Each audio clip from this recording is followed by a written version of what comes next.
the aspect of that acute trauma care, getting them resuscitated in that trauma bay, to the OR, and having the OR, as soon as that's activated, our OR is prepping in case they have to go there. So they're ready. They're warm in that room. They're making sure it's warm. She was in there by 45 minutes.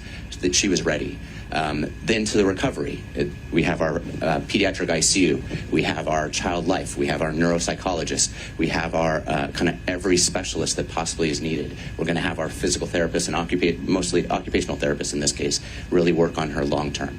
And you need that collaborative care for this whole repair and this whole kind of result, to be quite honest with you. And that's not offered anywhere else. It's why they decided to fly 2 hours in a helicopter to us, because they knew that we could handle it, and they knew that we would have the best chance of kind of repairing and making. Yeah, go ahead, Dr. Hess. So I just wanted to say that decision in the field to fly directly here was monumental, because if they would have flown to another hospital and then had to go through all this and then were flown here, we'd have been well outside of the 6 hours that we like to revascularize a hand. By flying directly here and having the great care that they had in the ER here and then getting them immediately to the OR, we were able to revascularize the hand within 4.5 hours. So that is so much better for the tissues and the recovery and the future function of this hand. And I promise I'm going to try and keep us on time. I know we have our reporter friends in the audience. I'm going to try and look behind here. Kyle, anybody? Hi. Anybody have questions? Oh, here. Yep.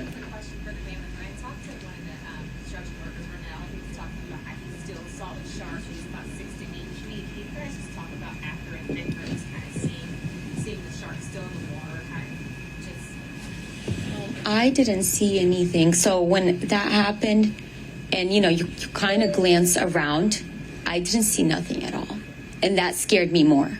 What was it like just having them there helping? Because when I talked on the phone, he was like he was with her every step. Yes, yeah. He helped tie the. I think my husband was with him, and they tied.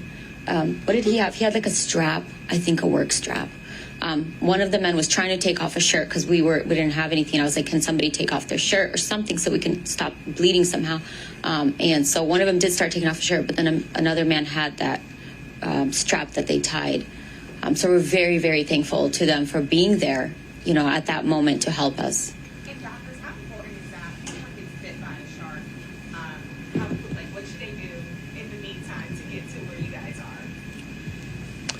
So yeah, that's obviously in a situation like this, everyone's helping and trying to, make sure that she gets to the appropriate place. And I think just the recognition of the other hospitals, especially in that area, recognizing that this is above the level of care that they can provide. And that's that key is making that decision early on to get the life flight involved, to get them to transfer immediately. And so that's the important part of it.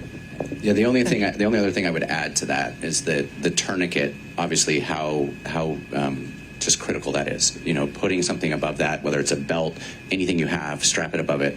We commonly are teaching Stop the Bleed. It's a huge campaign that we are part of. American College of Surgeons is part of. We offer classes all the time. If you see those, please take them.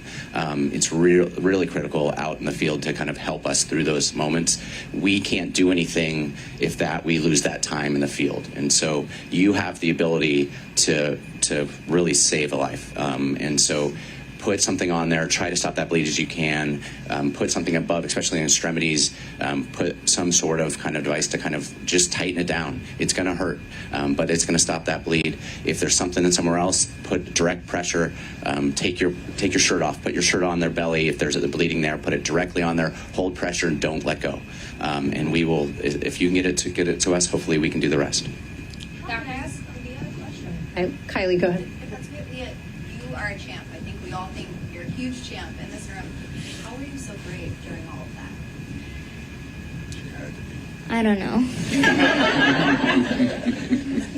She didn't have a choice.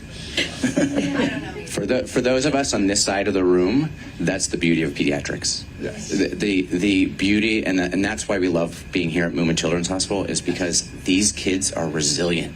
They teach us something every day. We as parents struggle. We are the ones getting the gray hairs left and right, and they are teaching us. Their resiliency makes this job that much easier. Lisa, can you just tell us how you're feeling? How are you doing right now? Very good. Anything you're looking forward to doing once your hand heals? Anything you're excited about?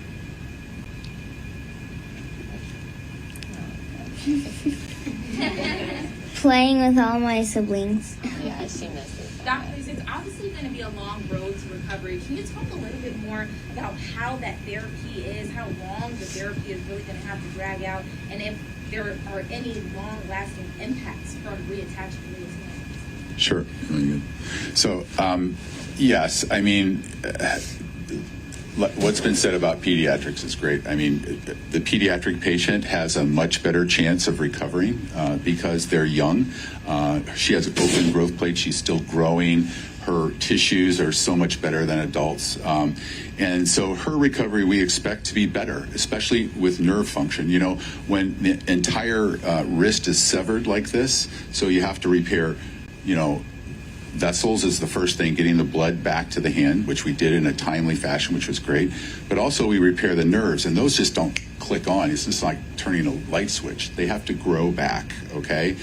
And children have a much greater chance of gaining sensibility to their hand, so sensation, and reinnervating the little muscles, the intrinsic muscles in the hand to get coordinated hand function. So we think that she should get all of that back, we're hoping, you know, and we want to see what her wrist does, because this cut was very unique. It went right through the carpus, right through the wrist joint, and so we have, you know, pinned the wrist joint, and that will scar back in, and then we just have to see how that is going to respond as far as getting wrist motion back. And mom and dad, you also have other children as well. Can you talk a little bit about Leah's siblings' reaction to everything? Obviously, it's pretty shocking for them too, since they were so close to everything. Her older sister, they're very, very close. They're like besties, you know. They grew up together. They're only a year and like 4 months apart. And so Jemima, that's the older one, when she had reached the shore, she was crying. She was falling over. You know, she didn't know how to help her. She kept praying. She was really traumatized. My son, he's younger than Leah, and he had like a shock. He kept screaming, like yelling, traumatized. He was just like, you know, like he couldn't. So I was trying to, while my husband was tending to her, I was trying to calm them all down. And that's another thing, like the construction workers there, they were helping me, you know. One of them took one of my little babies and tried to hold her and just kind of pat her on the back, and it was just so kind of them to offer that. There's a lady that was that lives in one of the houses who had come out, who was trying to calm me down, you know, and help me with the kiddos. She helped me put them in the car seats so that I can go home. She brought us water. She was just it was so nice to have people who are just there, you know, who are so kind. But yeah, it was a lot for my children to see this. Like, they were kind of scared for a while. Leah, this was obviously a very scary situation. Do you plan to go in the water anytime again? Yes. What about your mom, dad? More family trips? You know, this is not something that always happens, and they know it because all our kids were raised at the beach. Leah was born in Hawaii, so they've been at the beach since they were little, and they've watched so many documentaries. They love this kind of stuff, you know, the encounters and this and that. And I think, you know, that's another thing that helped their knowledge of what to do. Like, she had a very good reaction of what to do. So that did help her. But yeah, I mean, I think we're going to be swimming. That's their favorite thing to do. It's like their playground. Any other questions? Leah, if you can talk to the construction workers again and these amazing doctors, what do you have to say to them?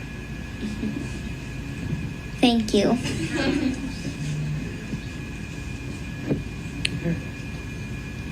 Any other questions that we're missing? Thank you guys for being here. We're, if we are able to hold, we're going to get a couple group photos up here with the team.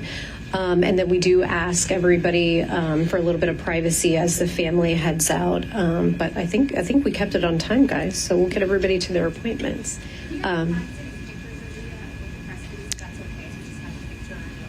We do. We'll have X-ray photos, and then the photos that you sent us last night. We'll have too. Yeah, we'll have some before and after photos for you guys.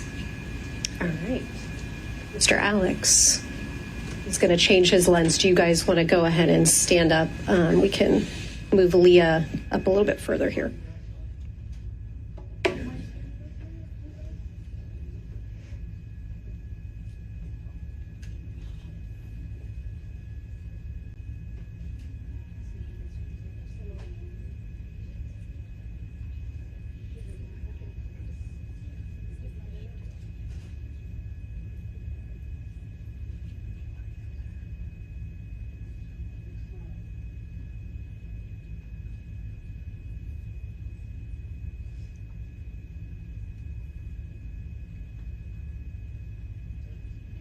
Hang on for me 1 second. We're going to get Miss Bell in here too.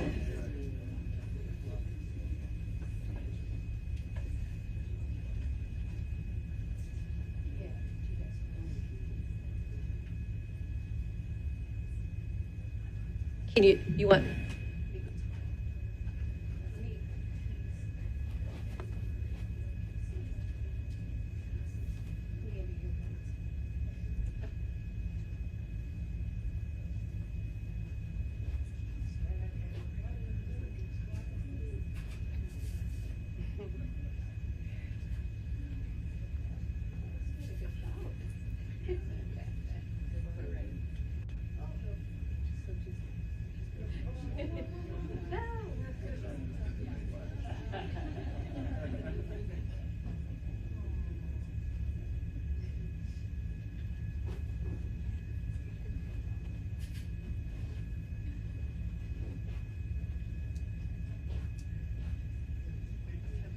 Anybody else that we're forgetting? I know there's a big group of you guys